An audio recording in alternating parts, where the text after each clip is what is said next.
The Vigor Battlepass, one of the largest additions that we saw in the 1.2 update, it provides a clear endgame objective to grind for, a new leveling system, and tons of new cosmetics and loot.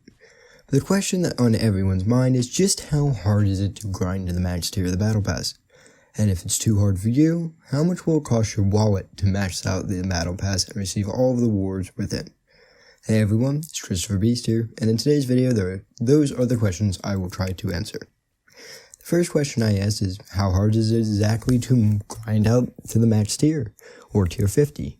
Well, first we must notice that each tier in the Battle Pass requires 1,600 more XP than the previous tier, since there are a total of 50 tiers, so if you were to only complete tier 50 alone, it would take 80,000 XP to complete.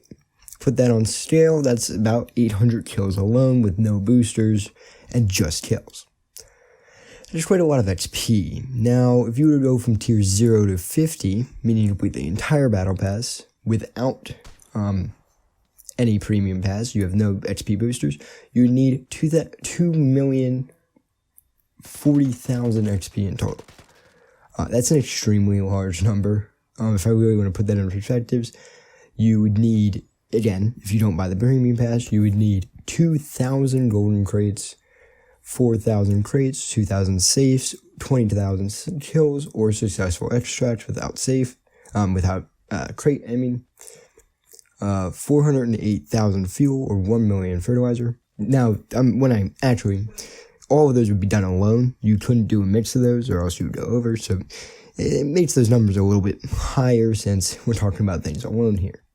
But logically, you're going to mix some of those in a real match. No guy knows no match gets 408,000 fuel and leaves. You know what? Someone in the comments will be like, you know what, Chris? That's exactly how I play my game, and you can't judge me. You know what?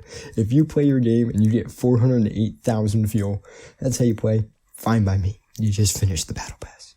So let's say you don't buy the Premium Pass, but you do want to grind it out. So every single round you hit signal, you get one headshot on some random dude, you grab your white crate, and you make sure you hit the safe.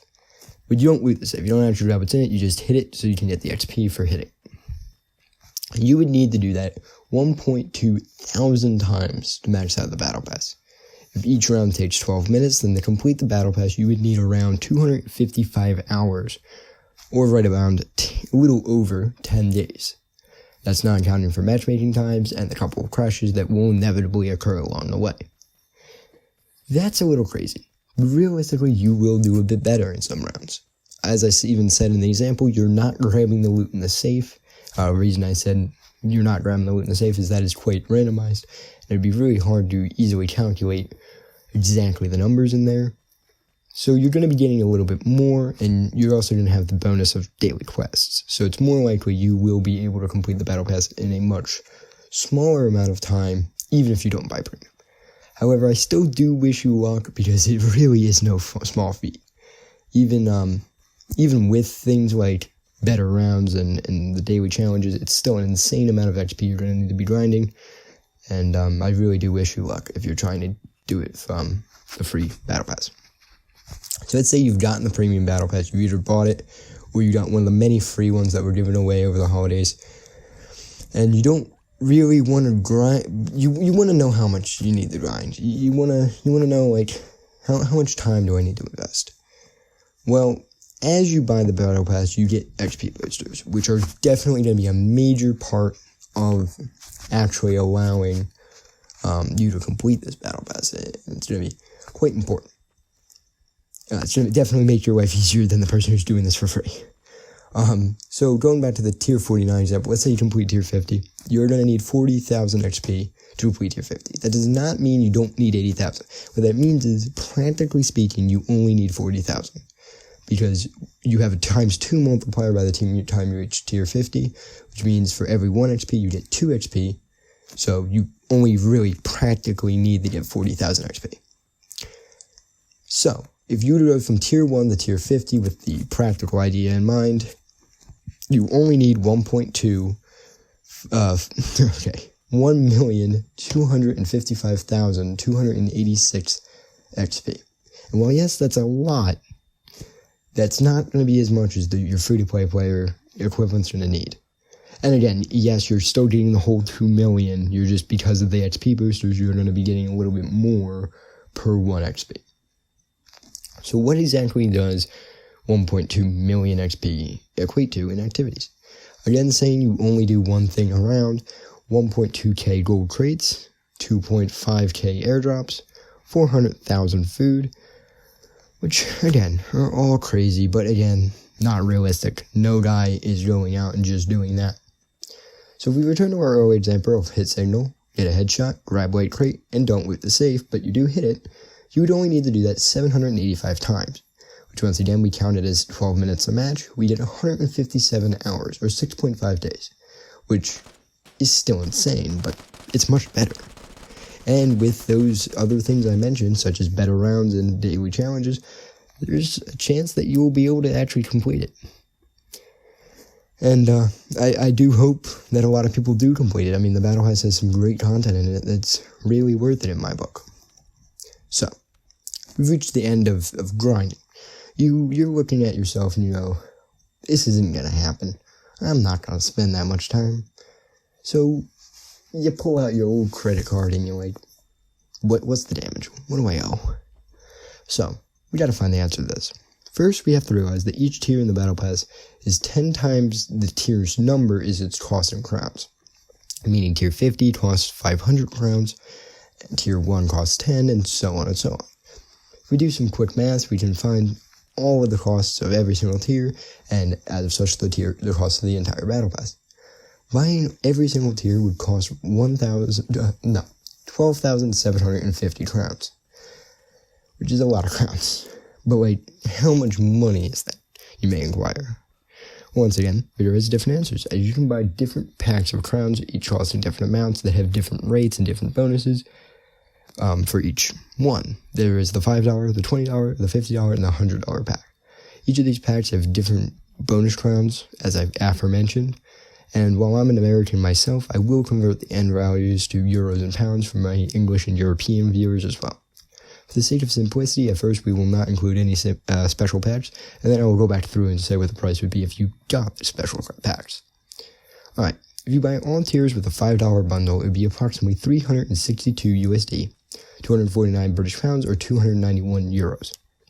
In total now, of course, you would have to go over to the next round number, as you can't buy a half a pack, but the absolute value of, like, purely what your worth of this would be the numbers I said previously.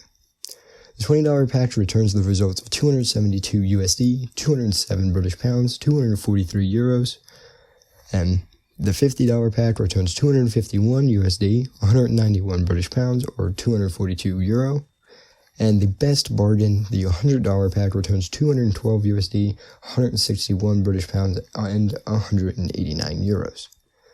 So that's a ton of money. Just realistic speaking, and again, those are absolute values. You're going to have to round every single one of those numbers up to the closest of the bundle. Great big example, the $100 pack, while it's worth $212, you're going to have to buy 3 packs, because you can't just buy $12 of the $100 pack. So you're going to end up overbuying, while a $5 pack, which, while it has the really really high value of 326 USD, you're only really spending $330, which is, again, a lot, but you're not going to have so many extra crowns. So, what is this money? These are a lot of numbers. If I were to actually say, what else could I buy with this? If I were to buy a brand new Xbox One S, it'd be 299 USD, or 228 British pounds, or 267 euros. If you, realistically speaking, if you're buying with the $5 pack, you're spending more money on the Battle Pass than a new Xbox One S costs. I really wouldn't say that's worth it, because you either have a new console or all the Battle Pass tiers. Now, if you buy with the $100 value, it's much more friendly for your wallet, with only $212 as the aforementioned. So let's continue down. What if we go at the special packs? Vigor has a bunch of specialty packs that have better values than everything else, and what if we bought these? What if we used these to buy every single tier in the Battle Pass? Well, to start off, to buy the Outlander pack, if you were to buy it, it actually gets you less crowns than the standard $100 pack. If you buy the Outlander pack and then the rest, you use $100 packs for the rest of the crowns, the price would be around 259 USD, 196 British pounds, or 231 euros for the full Battle Pass, which is more expensive. But if you do the Armory and Starter packs now, that does bring the number down. Again, I'm still using the rate for the $100 pack because it's the most cost efficient. I could do every single pack with these specialty packs. It's not necessary. It's unnecessary information. It would just throw a ton of numbers at you guys.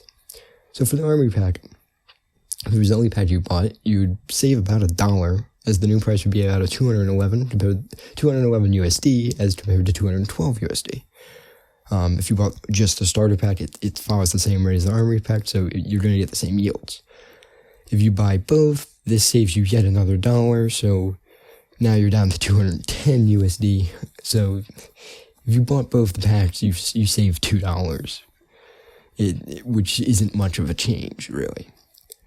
So, in conclusion, if you haven't bought the Premium Pass or you don't have the money to purchase it, simply speaking, completing the Battle Pass most likely won't be in your future due to the sheer grind. And while yes, premium players are going to get it a bit easier, you're still in hard places. It will be a ton of grinding and intense work if you plan on completing that Battle Pass. I do think the sheer price of the Battle Pass will not make many buy their way through, as I personally know I wouldn't, which means the price combined with the sheer difficulty means we won't see many tier 50 players. And I actually suggest that you try to get as far as you can. Get as much as you can out of the Battle Pass, but I don't really think everyone should be gunning for tier 50. The few tier 50 players you do see, I would give them respect. That means they spent a ton of time on the game to get to tier 50, or just a ton of money to buy their way all the way through. Before I end this video, I do want to be a little bit more positive. First of all, this is the first Vigor Battle Pass ever made, and it's pretty much just a test. I am 100% positive that the next one will be more reasonable, and there will be significant improvements to at least make this a more worthwhile experience. Second, while these prices are really high, this may be the desire. They could be trying to drive people away from buying all the tiers and just trying to get people to play the game. That is a possibility I've heard be said by some, and I think it should be something we consider. Third, the reason why the grind might be so hard is this is the answer to the lack of endgame that a lot of people have been complaining about. This is something that you can sink endless hours into and not really finish. And finally, the last point is this Battle Pass gave us a ton of new content, really great content, ranging from cosmetics to traps and plans, and it was really great to see, just new content in such a large bundle, especially because all this content is going to be going free to play, letting everyone play with it once the season ends, and we kind of know when the next hit of content will be for the game, which will be at the end of the season. Again, this has been Christopher Beast. I hope you enjoyed it, and if you want to see more like this, then make sure to comment down below and like and subscribe. If you want to watch me live, then check out my Twitch and Mixer. Links are again below. I also do tweet out many of my findings and stuff I'm working on over on my Twitter. Link to that also in the description. Finally, if you want to just chill and hang out, I've got the link to my Discord in the bio. It's a great place. Once again, I hope you enjoyed the video, and I'll see you next time. Keep on investigating.